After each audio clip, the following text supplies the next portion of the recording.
एक लड़का बिना किसी यादों के एक जंगल से निकलता है। ना नाम, ना घर, ना कोई पहचान। लेकिन सबसे अजीब बात यह है कि उसके पेट पर नाभि तक नहीं है और ये सोता भी नहीं है। लड़का कौन है? क्या ये किसी एक्सपेरिमेंट का हिस्सा है या फिर कोई ऐसी मिस्ट्री जो दुनिया से छुपी हुई थी? आज हम लेकर आए हैं एक जबरदस्त साइंस फिक्शन मिस्ट्री जो हर एपिसोड के साथ और भी इंटरेस्टिंग होती जाती है।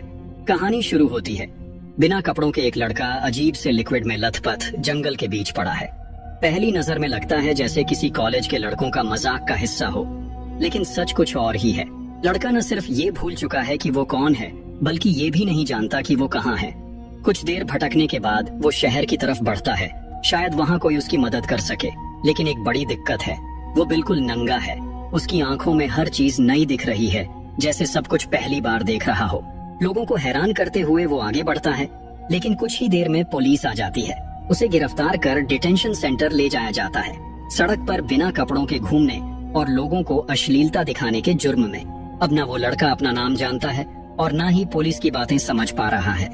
ऑफिसर्स उसका एक नाम रख देते हैं, काइल। काइल को मेडिकल चेकअप के लिए ले जाया जाता है। पूरी जांच के दौरान दो अजीब बातें सामने आती हैं। पहली, उसका शरीर एकदम परफेक्ट है, ना कोई झुर्री है और ना कोई पिंपल। दूसरी सबसे बड़ी बात, उसके पेट पर नाभि नहीं है। ये देखकर ड्यूटी पर मौजूद डॉक्टर भी चौंक जाता है। जब तक उसके टेस्ट रिपोर्ट्स आती हैं, काइल को डाइनिंग हॉल भेज दिया जाता है। वहाँ वो दूसरे लड़कों को खाते हुए देखता है और उनकी नकल करने की कोशिश करता है, जैसे उसे खाने के बारे में कुछ भी नहीं पता। वो एक लड़के की नकल करता है, लेकिन इससे वो लड़का गुस्सा हो जाता है। उसे लगता है कि काइल उसका मजाक उड़ा रहा है। गुस्सा इतना बढ़ जाता है कि दोनों के बीच झगड़ा हो जाता है।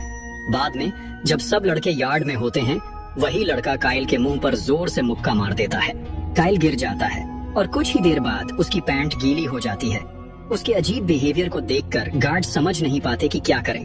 वो सेंटर की साइकाइट्रिस्ट निकोल को बुलाते हैं, जो काइल से सवाल करेगी और ये समझने की कोशिश करेगी कि उसके साथ आखिर हो क्या रहा है। वो एक अजीब लड़का है, लेकिन बिल्कुल मासूम। उसे न दुनिया के तरीके पता है, न लोगों के रीति रिवाज, लेकिन जो भी करता है उसमें एक नेचुरल टैलेंट दिखता है। निकोल उससे कुछ ड्रॉ करने के लिए कहती है और काइल जैसे कोई प्रिंटर एकदम परफेक्ट स्केच बना देता है दो लोगों का जो उसने जंगल में देखा था, एक दूसरे के बहुत करीब।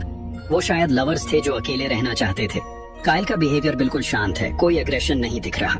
इसीलिए निकोल उसे अपने घर ले जाने का फैसला करती है, ताकि वहाँ कुछ और टेस्ट्स करके ये समझ सके कि उसके साथ आखिर क्या हुआ है।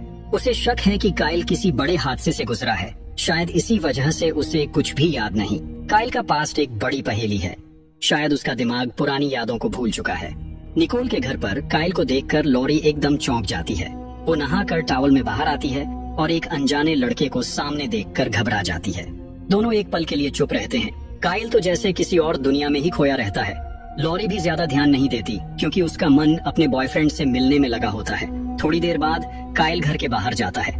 उसकी नजर एक तितली पर पड़ती है और वो बिना सोचे उसके पीछे चल पड़ता है। तभी उसे पड़ोस के घर से मधुर संगीत सुनाई देता है। जब वो अंदर जाता है तो एक लड़की अमांडा से मुलाकात होती है।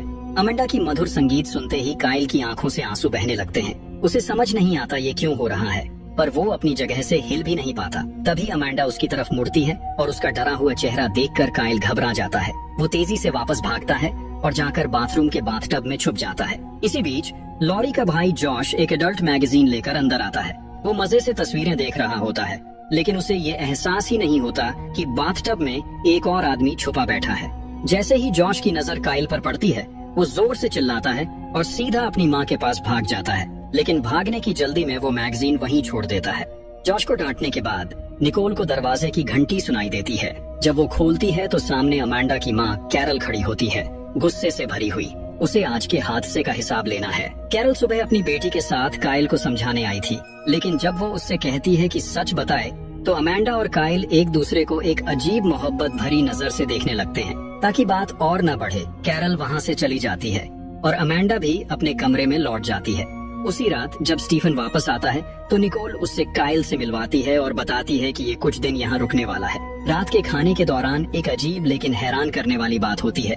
काइल पहली बार बोलता है, पर जो शब्द उसके मुंह से निकलते हैं वो काफी बदतमीजी से भरे होते हैं, बिल्कुल वैसे ही जो उसने डिटेंशन सेंटर के लड़कों से सुने थे। फिर बिना सोचे समझे वो वही बातें दोहराने लगता है जो लॉरी अपने बॉयफ्रेंड से फोन पर कह रही थी। पूरे घर में सन्नाटा छा जाता है और सबको एक झटका लगता है जब पता चलता है कि लॉरी अपने बॉयफ्रेंड के साथ भागने वाली थी, वो भी बिना माँ बाप की मर्जी के। निकोल के दोनों बच्चों का गुस्सा काइल पर अभी भी बरकरार था, लेकिन रात बिना किसी और हादसे के खत्म हो गई। अगली सुबह निकोल काइल को अपने ऑफिस ले जाती है ताकि उसकी काउंसलिंग जारी रख सके।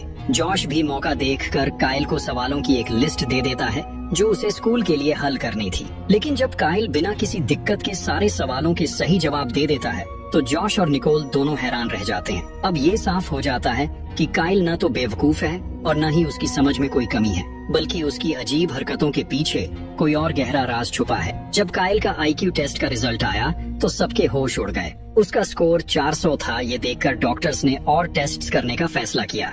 जब उन्होंने काइल का MRI स्कैन किया तो पता चला कि उसका दिमाग इंसानों से कई गुना ज्यादा डेवलप हो चुका है। उसकी ब्रेन एक्टिविटी इतनी तेज थी कि या तो वो एक एलियन हो सकता था या एक इंसानी रोबोट। रात को निकोल काइल को वापस घर ले आई और जॉश के साथ रूम शेयर करने को कहा। जॉश को ये बिल्कुल पसंद नहीं आया, लेकिन कंप्लेन करता तो उसका अपना पनिशमेंट और बढ़ जाता। रात के बीच जब सब सो रहे थे, काइल ने दरवाजा खुलते सुना।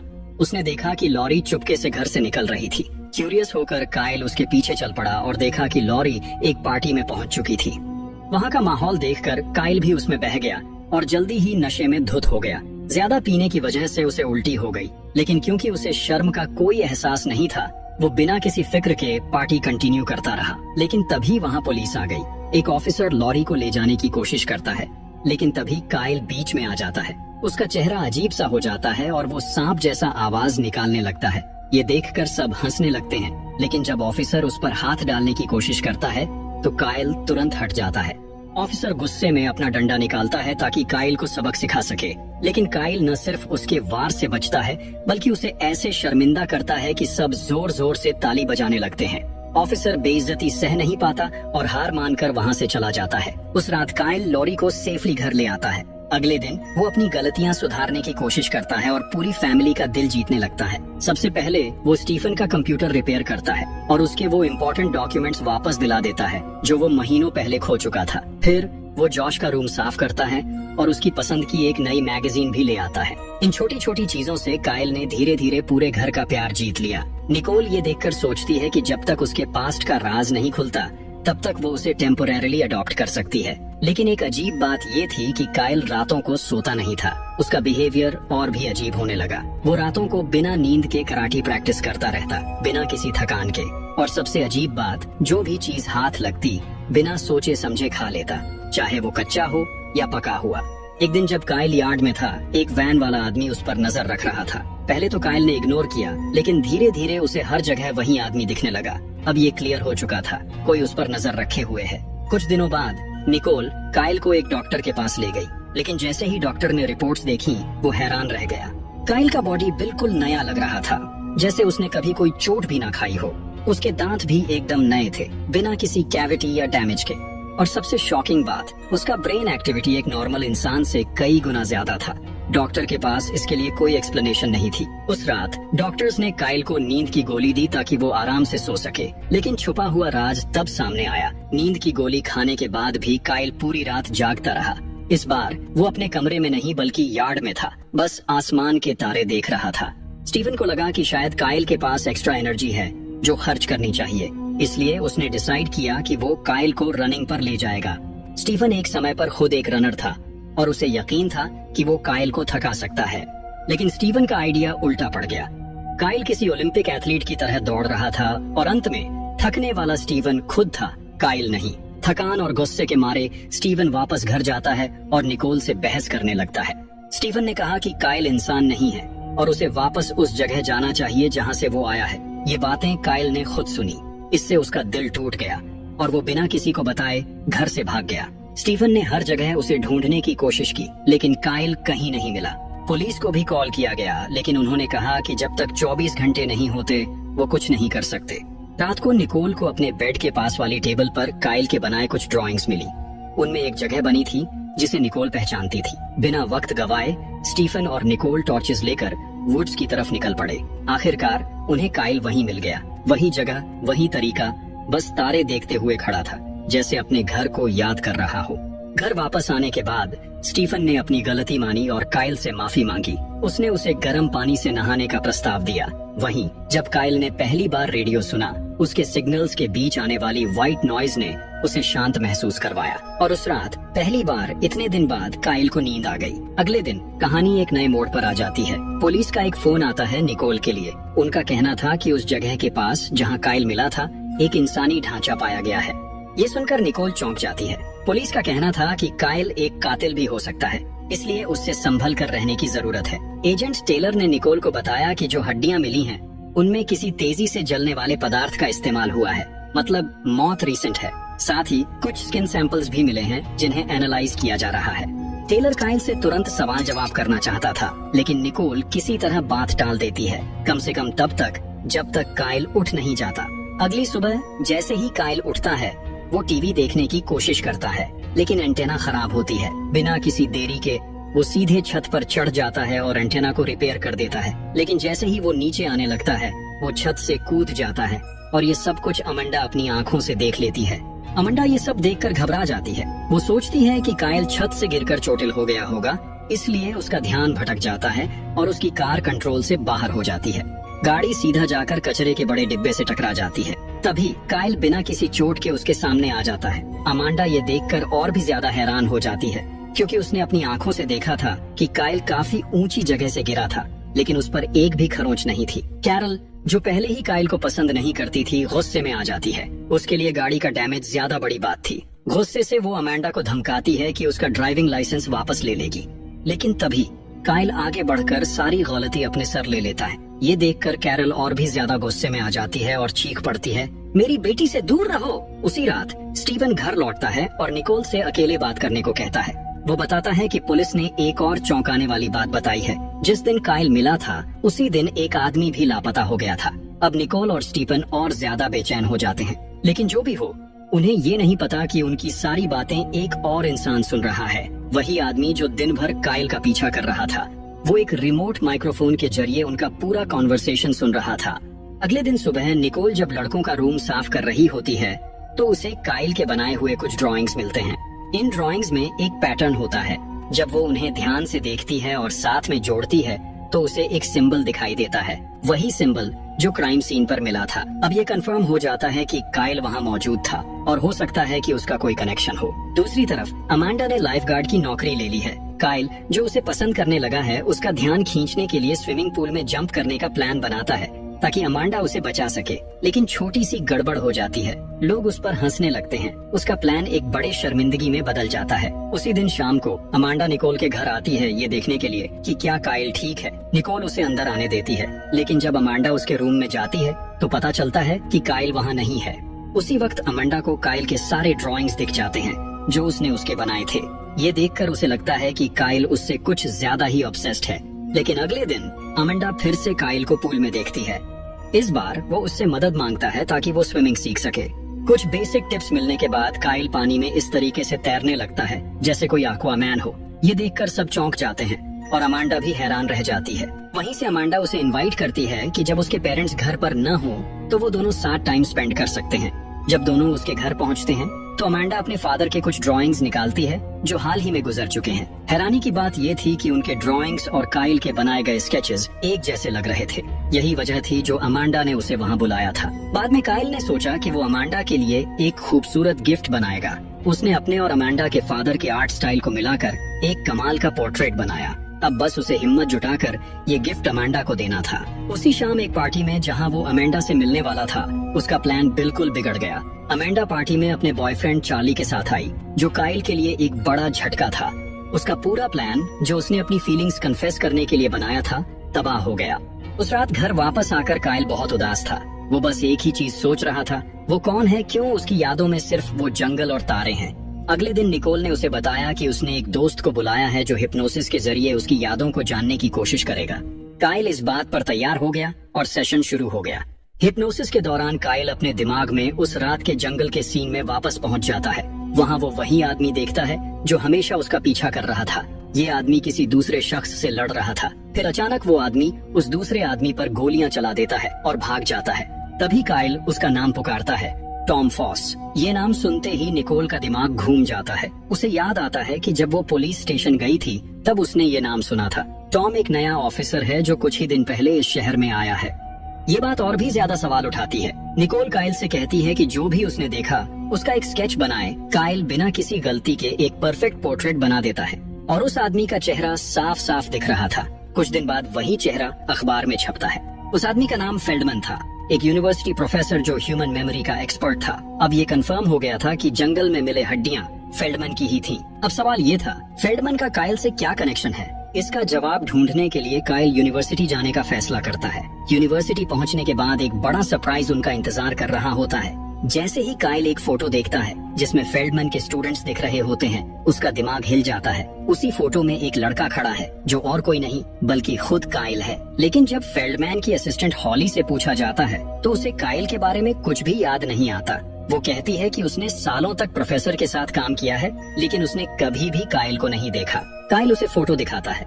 हॉली थोड़ी कंफ्यूज्ड लगती है लेकिन फिर भी वो मान जाती है कि काइल के साथ कुछ मेमोरी टेस्ट्स किए जाएं। और यहाँ एक और शॉकिंग बात सामने आती है, काइल हर एक टेस्ट में 100% स्कोर करता है। हॉली हैरान रह जाती है, ऐसा पहली बार हुआ था।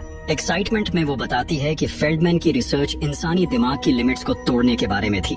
इंसान सिर्फ अपने दिमाग का 10% ही यूज करता है, लेकिन फेल्डमैन ये प्रूव करना चाहते थे कि अगर किसी तरह पूरा दिमाग एक्टिवेट किया जाए तो इंसान क्या कुछ नहीं कर सकता। और अब एक बात पक्की थी, काइल इस रिसर्च का जीता जागता सबूत था और हो सकता है कि इसी वजह से फेल्डमैन की जान ली गई हो। हॉली उन्हें फेल्डमैन की विडो के पास ले जाती है जो उन्हें उसके कुछ पुराने डॉक्यूमेंट्स देखने की परमिशन देती है। वहाँ काइल और लॉरी एक और चौंकाने वाली डिस्कवरी करते हैं, कुछ ड्राइंग्स जिनमें वही मिस्टीरियस सिंबल बना होता है जो क्राइम सीन पर मिला था। लेकिन इसके अलावा एक और बात उनका ध्यान खींच लेती है, कई जगह एक ही नंबर बार बार लिखा गया है। उन्हें लगता है कि ये कोऑर्डिनेट्स हो सकते हैं। ये जानने के लिए कि ये नंबर किस जगह को रिप्रेजेंट करते हैं वो इंटरनेट पर रिसर्च करना शुरू करते हैं। तभी स्टीफन का फोन आता है। वो चिंता में उनसे पूछता है कि वो लोग कहाँ हैं। लॉरी अपने फादर से रिक्वेस्ट करती है कि वो इन कोऑर्डिनेट्स की सच्चाई पता करें। कुछ मिनट्स बाद स्टीफन वापस कॉल करता है। जो उसने बताया उसने सबके होश उड़ा दिए। ये कोऑर्डिनेट्स एक गवर्नमेंट फैसिलिटी के हैं जो मिलिट्री के कंट्रोल में है। मतलब ये सिर्फ एक आम जगह नहीं बल्कि एक बहुत ही सीक्रेट और हेविली गार्डेड फैसिलिटी है। इसका सच जानने के लिए फेल्डमैन के एक स्टूडेंट डेक की मदद से काइल फैसिलिटी के बिल्कुल किनारे तक पहुंच जाता है। वहां से काइल अकेला आगे बढ़ने का फैसला करता है। वो सिक्योरिटी फेंस के ऊपर से जंप करता है। एक मास्क पहना आदमी उस पर अटैक कर देता है, लेकिन यहाँ उसके रातों की कराटे प्रैक्टिस काम आती है। काइल अपना डिफेंस करता है और उस आदमी का मास्क उतार देता है। जो चेहरा सामने आता है वो उसके होश उड़ा देता है। ये वही आदमी है जिसे उसने पहले भी देखा था। काइल को याद आता है कि यही आदमी उस रात वहाँ था जब गोलियां चली थीं। लेकिन टॉम फॉस जो सबको एक आम आदमी लग रहा था असल में कुछ और ही था। वो काइल से कहता है, अगर तुम जिंदा रहना चाहते हो तो भरोसा रखो। टॉम फॉस कोई आम इंसान नहीं है। वो वार्न करता है, अगर काइल अपने पास्ट के बारे में ज्यादा जानने की कोशिश करेगा तो उसकी नए परिवार की जान खतरे में आ सकती है। हर कदम जो तुम सच्चाई जानने के लिए उठाओगे वो तुम्हारे अपनों के लिए मौत का बुलावा बन सकता है। जाने से पहले टॉम फॉस एक आखिरी वार्निंग देता है, अगर तुमने अपनी तलाश नहीं छोड़ी तो वो लोग तुम्हारे पूरे परिवार को खत्म कर देंगे। उस मोमेंट पर काइल डिसाइड करता है कि उसे टॉम की बात मान लेनी चाहिए। वो तुरंत वहाँ से भाग जाता है, अपनी तलाश को यहीं रोकने का फैसला करते हुए। लेकिन अब बहुत देर हो चुकी थी। गवर्नमेंट स्टेशन के कैमरास ने काइल को देख लिया था और एक एजेंट ने उसका जिक्र एक्स प्रोजेक्ट के नाम से किया। जैसे ही निकोल घर लौटी उसने तुरंत काइल को हॉस्पिटल ले जाने का फैसला किया ताकि उसकी चोटों का इलाज हो सके।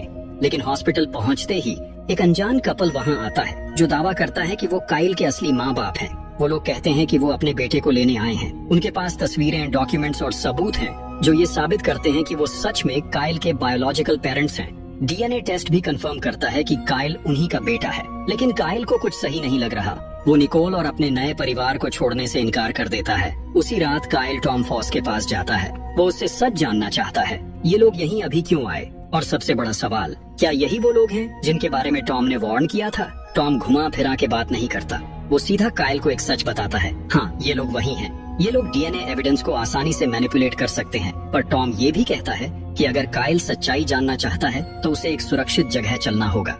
लेकिन जैसे ही वो बात कर रहे होते हैं एक तेज आवाज गन शॉट की सुनाई देती है। काइल तेज रिफ्लेक्सेस से गोली से बच जाता है, लेकिन वो सीधा टॉम के कंधे में लगती है। अब दोनों को तुरंत वहाँ से भागना होगा। एक स्नाइपर उन पर बार बार गोली चला रहा है। कहीं मुश्किल से बचते बचाते वो एक सुरक्षित जगह पहुंचते हैं। वहां टॉम फाइनली काइल को पूरी सच्चाई बताता है, लेकिन सस्पेंस बनाए रखने के लिए हमें अभी कुछ भी नहीं पता चलता। अगली सुबह काइल वापस घर लौटता है। वो अपने सो कॉल्ड बायोलॉजिकल पेरेंट्स से मिलता है और कुछ अजीब कह देता है। वो कहता है, मुझे सब याद आ गया है, अब मुझे पता है कि तुम लोग सच बोल रहे हो। और सबको शॉक करते हुए वो कहता है कि वो उनके साथ घर जाने को तैयार है। काइल अपनी अडॉप्टिव फैमिली से अलविदा कहता है और अपने बायोलॉजिकल पेरेंट्स के साथ चला जाता है, लेकिन जल्द ही सच सामने आता है। ये लोग असल में एक्टर्स हैं जिन्हें टॉम ने हायर किया था। अब वो लोग एक सीक्रेट ऑपरेशन सेंटर की तरफ जा रहे हैं, जहाँ काइल को पूरी सच्चाई पता चलने वाली है। वहाँ उसकी मुलाकात एडम से होती है, जो एक बड़ा खुलासा करता है, तुम असल में एक क्लोन हो। काइल शॉक हो जाता है। एडम समझाता है कि प्रोफेसर फेल्डमैन ने एक ऐसी टेक्नोलॉजी डेवलप की थी जो इंसानों की कैपेबिलिटीज बढ़ाने के लिए थी, लेकिन उसने ये टेक्नोलॉजी गवर्नमेंट को बेच दी और इसी वजह से अब ये एक जंग बन चुकी है। फिर एडम एक और बड़ी सच्चाई बताता है, काइल उसी का क्लोन है। एडम एक बिलियनियर है जो हमेशा जिंदा रहने का तरीका ढूंढ रहा था और चाहता था कि ह्यूमैनिटी अपनी लिमिट्स को पार करे, लेकिन अब उसकी लड़ाई गवर्नमेंट के साथ हो रही है। और सबसे बड़ा झटका, काइल सिर्फ अकेला एक्सपेरिमेंट नहीं है। उसका फादर प्रोजेक्ट XX अभी गवर्नमेंट के कब्जे में है और उसका गैस स्टेशन स्टेज कंप्लीट होने वाला है। अब और भी ज्यादा परफेक्टेड क्लोन्स तैयार हो रहे हैं जो टेक्नोलॉजी पर कब्जा करने के लिए एक जंग शुरू करने वाले हैं। इस सब के बीच काइल को एक नए मिशन पर भेजा जा रहा है। अब वो एडम के ऑर्डर्स के नीचे एक टीम का लीडर बन चुका है और इसी के साथ ये पहला सीजन खत्म होता है।